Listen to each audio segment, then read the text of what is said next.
Model supply చేస్తుంటాం బయటికి బయట చేస్తుంటాము. ఇంకా 30 క్లాస్ వచ్చిందంటే ఇంకా అయ్యప్ప స్వాములకి ఇంకా పూజలు ఇట్లాంటివి చేస్తూ ఉంటాం.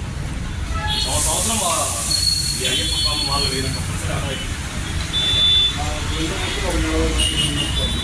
Very good. కంపల్సరీ స్వామి మీ పేరు స్వామి? శివాస్వామి. శివాస్వామి.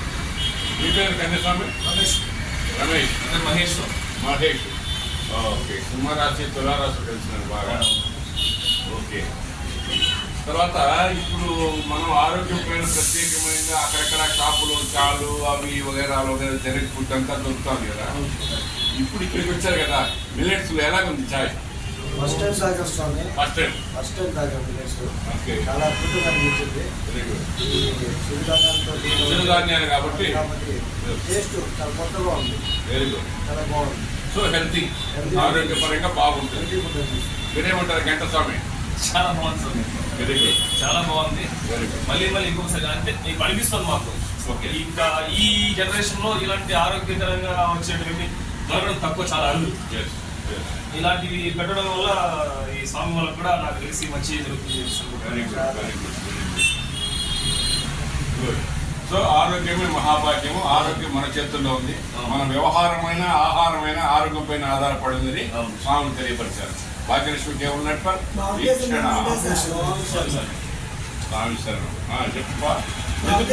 మీరు ఇక్కడ పెట్టడానికి కారణం ఏమి? ప్రధాన ఉద్దేశం ఏమంటే ఫస్ట్ నాకు గ్యాస్ట్రిక్ ప్రాబ్లం వచ్చింది. సో హాస్పిటల్స్ అన్ని తిరిగాను, ఎక్కడా బాగా కాలేదు. సో మన మంతెన సత్యనారాయణ గారు మరియు కాలువల్లి గారు చెప్పినటువంటి ఆ చిరుధాన్యాలను వేరే చోట ఛాయ్ రూపంలో ఇస్తున్నారు. ఆ ప్రోడక్ట్ వాడాను, ఫస్ట్ నాకు తగ్గింది.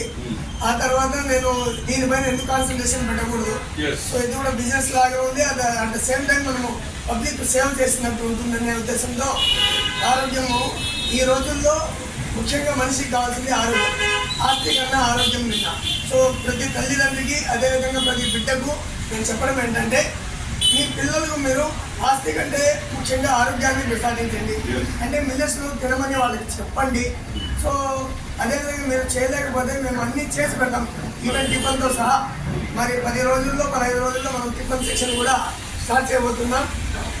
రాగి జావ కూడా అందుబాటులో ఉంది. రాగి దోశ, సద్ద రొట్టెలు ఇలాంటివన్నీ కూడా మళ్ళీ తీసుకొస్తారు. సద్ద వడ కూడా పూర్వం మన పెద్దలు వాడతారు. తినలేనటువంటి సద్ద రొట్టి తినలేకపోతున్నారని దీన్ని సద్ద వడ మిల్లెట్స్ రూపంలో సద్ద వడగా మనం తయారు చేస్తున్నాం. సో మిల్లెట్స్ పైన దృష్టి పెట్టండి, ఆరోగ్యం పైన దృష్టి పెట్టండి. ఆస్తి కన్నా ఆరోగ్యం కన్నా గ్రహించాలని కోరుతున్నాం. ఓకే, ధన్యవాదాలు. సో ఇక్కడ వాహనాలు కూడా ఆగడం రావడం అనేది ఎక్కువగా జరుగుతూ ఉంటుంది కాబట్టి